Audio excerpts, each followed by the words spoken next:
Hey, blah blah blah. I haven't uploaded in a long while. Blah blah blah blah blah blah. I scrapped the last video because I went on a rant that went on for 5 minutes, and then I realized, oh shit, I'm not even talking about what I want to. I'm just ranting about something on the side.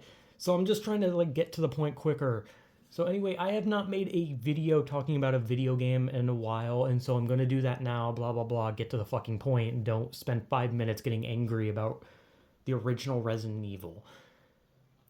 Because the game I'm talking about is Tormented Souls. It is a game. Don't remember who made it. I think the company or the people who made it are either Spanish or Swedish because there was a mixture of both in the credits, so I have no fucking idea. And I don't do a lot of research. I just play games and then that's it. I know it came out in 2021 and that's about it. But it's based on like the original Resident Evil with the way the inventory works and the saving and the fixed camera angles and yeah.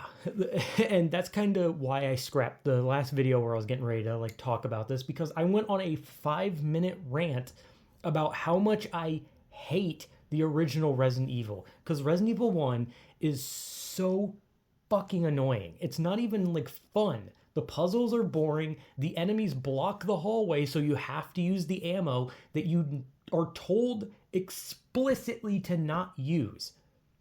Imagine playing a game where it tells you conserve ammo, save at opportune moments, solve puzzles, but then they give you boring puzzles. They barely give you any items to save with, and then when they tell you to conserve ammo, they then shove thousands of enemies in your fucking face and block a hallway with an enemy that takes your entire clip. Yeah, what a great fucking design.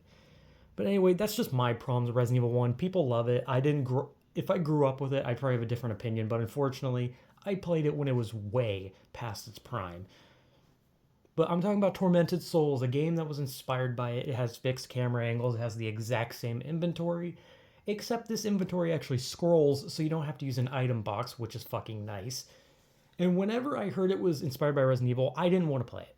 I just thought this is going to suck. I'm not going to have fun. This game is going to make me miserable.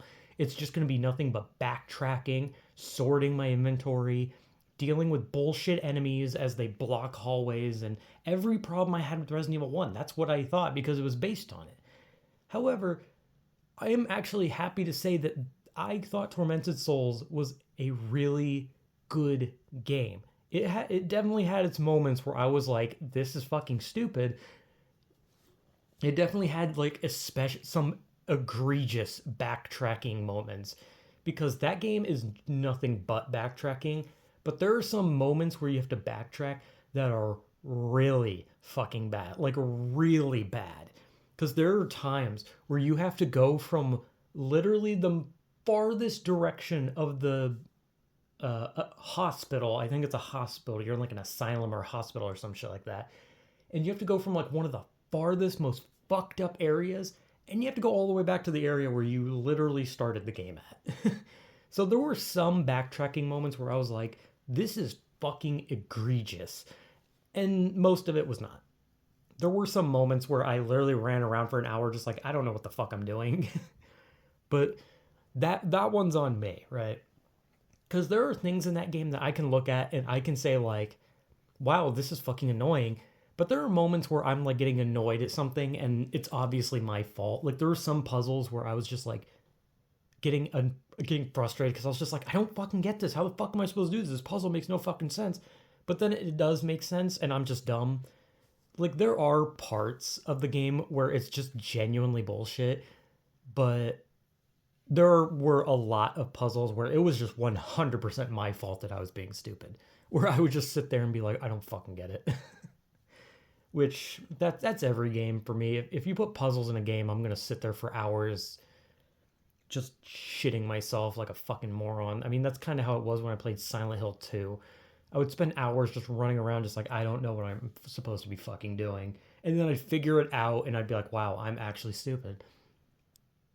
But yeah, there was a lot of moments where I was just like, yeah, I'm this game is proving that I'm a fucking idiot. But there's one thing, well, there's plenty of things that I like about the game, but you want to know something? The game starts out with tits, and that is awesome. I'm not kidding. Literally, like the story is like your character Caroline Walker or whatever the fuck, even though her name is apparently not Caroline, and that's like part of the story, spoiler, whatever. And she goes to an asylum on a mountain in like a lake or something. I don't know. Every time those horror games, they always put like these like asylums and hospitals, and they put them on like top of mountains or like on an island in the middle of like the ocean or on a middle of a lake or something. It's always so fucking weird. Or maybe it's realistic. I don't know. I don't know shit about this type of stuff. So maybe that's realistic. I mean, I guess it could be, because if you have like an asylum, it's probably smarter to put it in a place where if a patient escaped, they probably wouldn't really be able to go anywhere outside of the building. So I guess maybe that makes sense. But whatever, goddamn. But yeah, you play Caroline Walker. She's hot. She's hot. Okay, Caroline, hot. Like when they said they were making like old school like Resident Evil, I didn't think they were also going to take the old school approach of having a hot female character. Though I have to question her uh, clothing choice, because she wears a floral print dress with a leather jacket. Like that just feels like a weird combination. That's not me complaining, because I mean you get to see her thighs and she is hot as fuck. Sorry, I could probably go on for hours talking about how hot the main character is. She is fucking hot. But anyway, the game literally starts out with her going to the asylum. She gets hit over the head.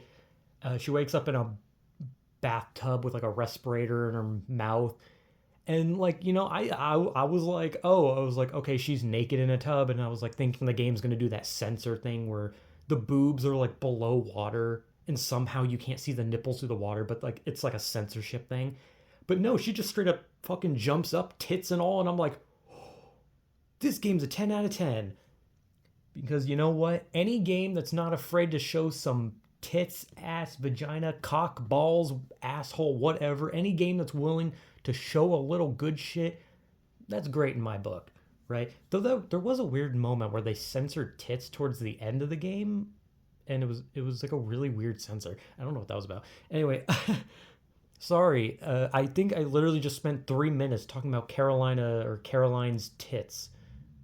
It was a great scene. Like honestly, top most influential scenes in video games. All right, Caroline's tits as she pulls a really long respirator tube out her mouth. I mean, you can kind of see her vagina in that too. But yeah. So anyway, after the tits, shit happens. Also, I gotta say, the monster design in that game, I think is really fucking good. Those are some really fucking grotesque and disturbing monsters, especially the ones that are like hooked up to the IV tubes or whatever. Like they have like that the rolling like blood packet and IV tube shit. I don't know what you call that shit, but like that thing that the patients like walk with, it like rolls on the ground, the metal thing, and the tubes are like in their arm to keep them alive or something like that. Except they don't have a lower half and they're just like dangling intestines and they're weird. I don't know. All the monsters are really good in that game. That game has really fucking gross monsters and I love it. I love gory, fucked up monster designs, and that game really gets it good. One weird thing about the game is you can't attack in the dark. You can't do anything in the dark, so you have to like switch between your lighter and your weapon, which can kind of get annoying if you go into a room that has light, but you were in a room that was dark, and then there's a monster in the room with light, so you have to quickly get into your inventory, switch your gun, and then shoot, nail gun. She uses a nail gun, and she makes a shotgun out of pipes. So honestly, that's kind of fucking unique. She also only has one eye, and eventually there's a plot twist that shows how she lost her eye, and I mean, I'm not really gonna spoil like most of the game. I know with like the older ones, I always like spoil them, but like honestly, I'm gonna spoil randomly. But like I don't know, the way they like made her lose her eye was like the way they reveal how she lost her eye. She wakes up without it, and it's like it was a pretty good like twist. Like, oh, that's a really weird way to lose your eye. I was not expecting that. Also, I got the true ending, so nothing really to brag about because I looked it up because I didn't I didn't. Usually, if there's like games like that, I look up if there's multiple endings because I know for most people they like play the game and like they want to experience whatever ending they get. I don't. I'm a nitpicky bitch, and if I get a bad ending, I will get mad. even if it's my first time playing the game, I will actually get mad if I get a bad ending because I don't want to get a bad ending unless I'm doing it for like an achievement, which I think that game does have an achievement for a bad ending, but I'm not playing through that again for quite some time. That game took me 9 hours, which in retrospect is actually not that long for games, but for an indie game to be 9 hours, now that is actually fucking crazy. Cuz 9 hours for an indie game is like, I don't know, like watching like a 5-hour movie or something. I don't I don't know what the fuck that means. My units of measurement suck. But like I said, I like a lot. I like the world design. I like the character. I like Caroline. I like because she's hot and boobs, and also I like the monsters. The monsters are really fucking cool. The game does drag when you get to the ending part, which is like an elaborate sewer, and sewers suck. Okay, sewers suck in almost every video game. Very rarely do sewer levels not suck. And it wasn't like this level sucked because it was like so infuriating. It was just weirdly designed, and it only had these big enemies that would drain your ammo, and it was kind of just, it was more annoying than frustrating. It was like, why do this? Like, just make a straight path. You don't have to make me zigzag around and then do this and go here and zigzag. Oh, this is a big guy, better fucking tase him in the asshole. It was just, it was like weirdly designed, and it was just more annoying than anything. And the final boss, of course, was, it wasn't it's cool. Like, it's cool to look at, like, aesthetically, I guess is the word. I don't really know if that's the correct wording, but visually, yeah, visually the boss is cool. It's like, it's a giant fucked up like monster on like a cross. Like, it's kind of cool. It's like a fucked up monster. I mean, how could you not think a gory fucked up monster is cool? But the way you beat the boss is kind of, it reminds me of Silent Hill Downpour, because Silent Hill Downpour's final boss was really fucking weird, and it didn't feel like a boss. It was one of those run around and like hit buttons type bosses, and then you just avoid their one attack. He only had one attack, by the way. So it wasn't a good boss, but it was a cool looking boss. So that's about the best I can give it, I guess. I don't know. Usually for me, if I can figure out how to beat like a gimmicky final boss easily, that should probably be a red flag, because I'm super dumb. And it took me hours just to figure out minor things in that game, yet I could beat the final boss like it was nothing. But overall, the monsters were cool. The story, I liked the story. Sometimes, I mean, it didn't always make sense, and a lot of the puzzles there were quite a few puzzles where it was like, what the fuck is this? Like, there's one where you had to like mimic the music of like a song you played on like the music thing. The fucking big tuba fucking looking ass thing, the graph, the stenograph, the scuba graph, I don't fucking remember. Phonograph. That's what it's called, I think. Jesus Christ. My point being is, there were some that were stupid. There were times where I actually physically could not figure it out myself, and I had to look it up. And I don't like looking up puzzles, but sometimes there comes a time where I kind of give myself a limit, where if I actually start getting angry at the puzzle, I have to look it up, because I can't do this. I don't want to bash my head against this wall.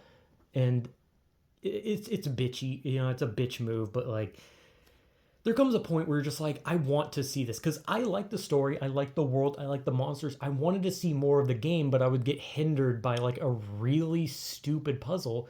And like I said, I would say about 75% of the puzzles that I got stuck on were my fault, were me being just completely fucking stupid. But there was that 25% where they were like, this is actually fucking dumb. Like, I don't know. I remember, I think it was like the I just hit my phone. It was like a skeleton puzzle. You had to hit buttons on the skeleton. And I was like reading the poem, and I was like, I understand the poem. I'm hitting the right buttons. And then I looked it up, And one button that I hit was different than the button that they said to hit, but the one that they told me to hit didn't even make fucking sense. And I was like, that doesn't make any fucking sense. They didn't say anything about a heart in the puzzle. They said I let her go, so that should be the hand, not the heart. And whatever, that puzzle kind of pissed me off. But that was kind of an early puzzle too. But yeah, Tormented Souls, really fucking good. You know, it's 10 times better than the original Resident Evil because I fucking hate the original Resident Evil. More forgiving. I mean, your character dies in like 5 hits, which I did not die once, and I had never seen anyone play the game. Somehow I just did not fucking die. I didn't die once, and I have no idea how. But yeah, it was a really cool game, and apparently the second one was announced in August, and they're going to release it in 2024. So I'm actually kind of looking forward to it because, like I said, I liked the world they built. I like the characters. I like the like the two characters that actually existed in the story outside of the ones you read about. Caroline and Father Noah, who's the one you meet around the place, and then he's, an asshole eventually, of course. But yeah, I like the world, I like the characters, I like the monsters, and I really want to see what the second game could do. I get the feeling it's going to be like Dreadout, or Dreadout 1 was really good, but Dreadout 2 was not that great. I kind of get that feeling, but I'm going to hope the second one will be good. So yeah, anyway, Tormented Souls, very good. It showed me that I'm incredibly stupid. Also, Caroline is insanely fucking hot. Yippee.